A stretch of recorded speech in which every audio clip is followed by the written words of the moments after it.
Welcome to the Hotelligence Podcast, your strategic vantage point on the changing landscape of hotel safety.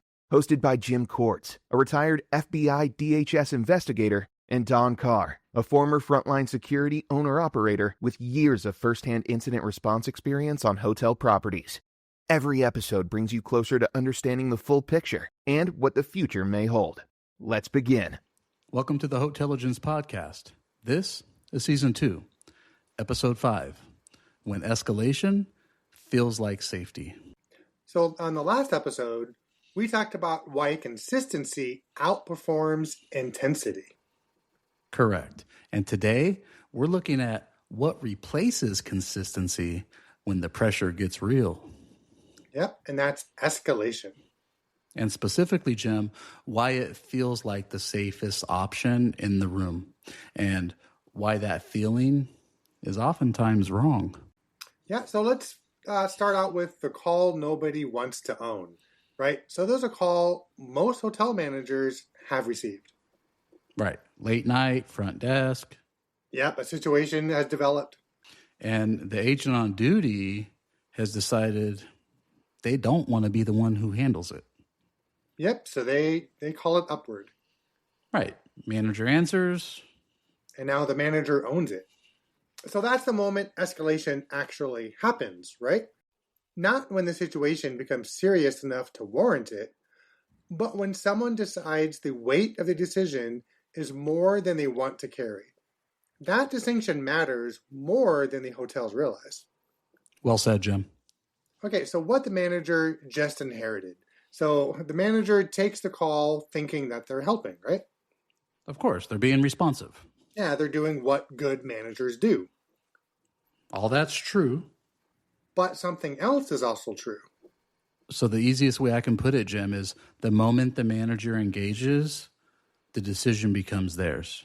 So what the front desk agent observed and chose not to act on is now documented as something that required management involvement. So the record doesn't capture the hesitation. It captures the escalation. And escalation signals that the situation warranted it. Yeah, well said, Don. So now let's talk about escalation creates a record of choice. Right. So someone decided this situation needed more than the first line of response. Yeah, and that decision is now visible. And visible decisions are reviewable decisions. Right, and review is where exposure often appears. Not because the decision was wrong, because the act of escalating established that the situation had a threshold.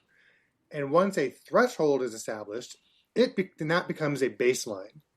So the next time a similar situation develops, the question isn't whether to escalate, it's why you didn't escalate. That right there is really the whole crux of it, Jim. Yeah, I agree. So that brings us to hotels don't usually escalate from authority. No, the escalation usually comes from uncertainty. Yeah, from not wanting to get it wrong. Yep, and obviously it's human nature to want to be seen as responsive. Yeah, from wanting someone else to carry the weight of the moment. Indeed. So that motivation's understandable, right? The front desk agent at midnight with a difficult situation is not standing there calculating legal exposure. So they're uncomfortable and they want help. But the help they're reaching for, moving that decision upward, that does not remove the risk. It actually concentrates it, and it documents that concentration of it.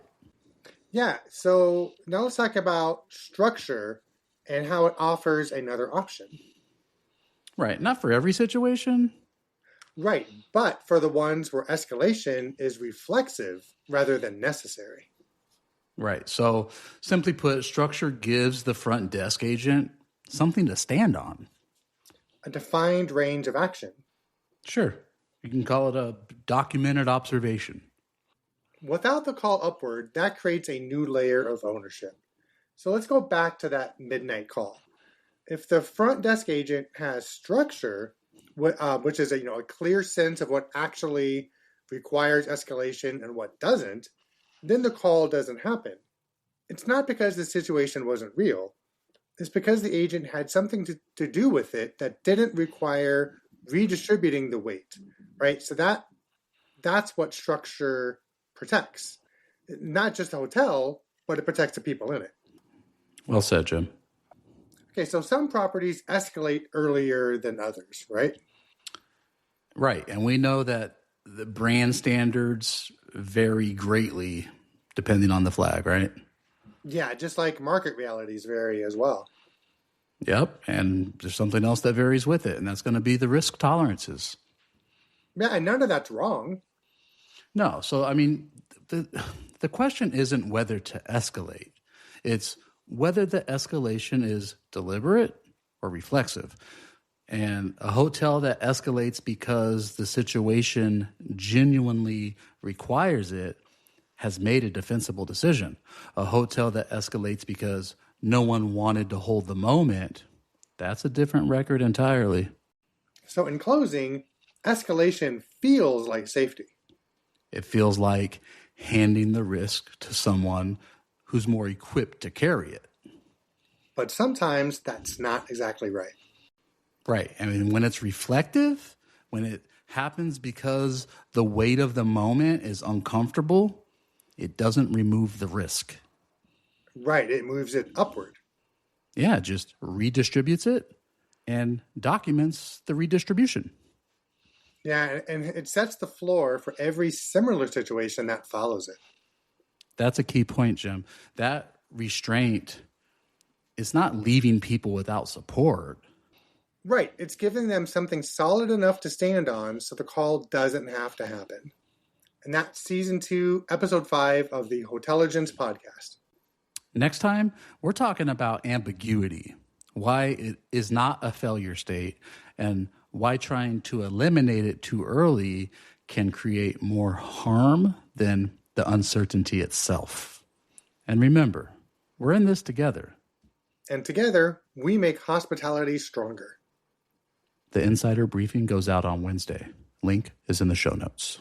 Thank you for joining the Hotelligence podcast, where experience informs smarter, safer hotel operations and prepares you for what comes next. Stay informed, stay confident, and stay connected. As the conversation evolves, Jim Cords and Don Carr will highlight developments that help hotels strengthen their approach to safety and risk management. See you next episode.